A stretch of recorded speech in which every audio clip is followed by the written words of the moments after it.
Hello humans and Superior Shave fans. I wish to show you my latest homework assignment over the weekend. This is a 2 by 8 inch Coticule that I have deliberately made convex like the Germans do in the Solingen factories.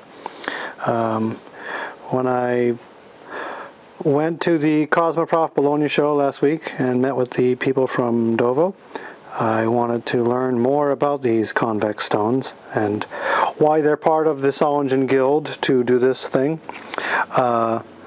So it's something that's fascinating to me, and you can see this one, it has about 1 millimeter, 3/4 of a millimeter to 1 millimeter of rise right down the center of the stone.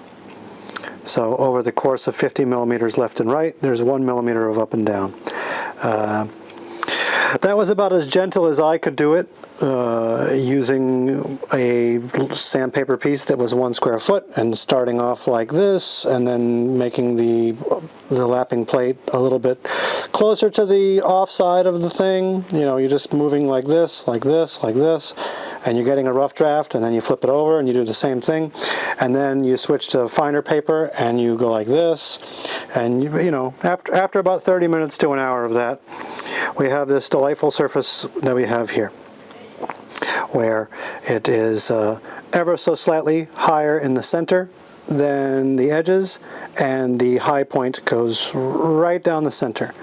Now, this is just an early attempt, but clearly it has some enormous advantages for honing. Specifically, anytime you wish to isolate the spots on a razor, this is the kind of stone that you would want to use.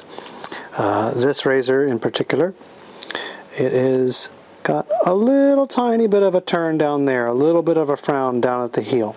So if I wanted to correct that on this razor, I could, with the convex stone, you have the advantage of taking a razor that has a conventional shoulder, like this one does, and on a conventional shoulder razor with a little secondary stabilizer and a normal flat stone, you have to start with this part lined up every single time.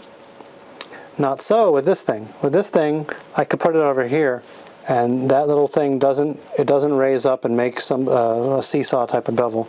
You can start here, and it's only going to be touching right where the shoulder stabilizer ends, right on that middle part, and you can go like that. So very quickly, even though the contact point of the isolation is small, very quickly you can correct something. You could also try to fix the toe of a razor by starting below the hill and going like that. So I cheated in a sense, and I made this thing convex with lapping plates and sandpaper. In Solingen, pardon me, when they make them as part of the Trade Guild's rules, they have to learn how to prepare this stone. First of all, they use a much bigger stone, so instead of 2 by 8 inches, they use something that's at least 3 by 8, and really it's more like 4 by 10. And it's not only is it slightly less convex than this. When I've seen them in person, it looked like it was maybe 3/4 of a millimeter to perhaps 1 millimeter, but that's spread over 4 by 10 as opposed to 2 by 8. But even harder to do is that rather than having a central ridge like this with a high point, which will give the advantage of isolating the contact patch to just a little piece of the razor, they go a step further.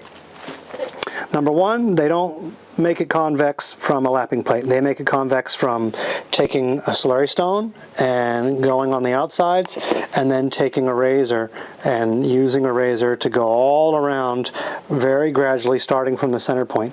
So the slope is gradual, but not only that, there's a center high point in the middle of the stone, and then everything else gradually, it's not like a ridge like this one.